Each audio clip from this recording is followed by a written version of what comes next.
Scotty Cardle, a very busy year for you last year, 8 fights. Do you see this year going the same way, keeping busy? I've been told I'm not going to be as busy, but busy is always good in my eyes. I just want to keep that undefeated stroke going, so it's good. Light welter's a good division both domestically and internationally.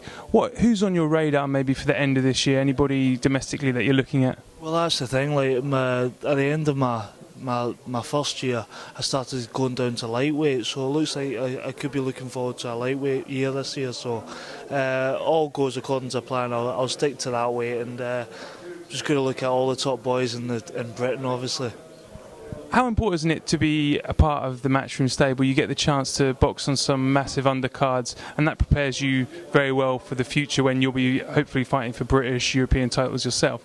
Is that really important as a young fighter to get that experience? Definitely, well that's what I mean. Once I get to that stage and start topping my bills, I'll be ready for it, and I'll be used to it really. That's the thing. My first eight fights of my first year as a pro, I wasn't on one small show really. You know what I mean? I was on all the major shows, all the Sky Sports shows, and I've got to thank Eddie Hearn for that, because the experience is priceless really.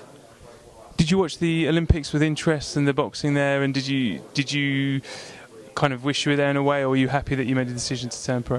Well, that's the thing. Before the Olympics started, I thought I'd have sour grapes watching it and seeing all the boys excel, but I was made up for all the boys really. I was because that's the thing. When I was on the GB squad, we were like a big family. We were like brothers at the end of the day, and I was made up for every one of them. Just such a big achievement just to be a part of it. So yeah, it was brilliant to watch, and obviously I'm happy which road I went down. Obviously it's working for me, so I've just got to keep going.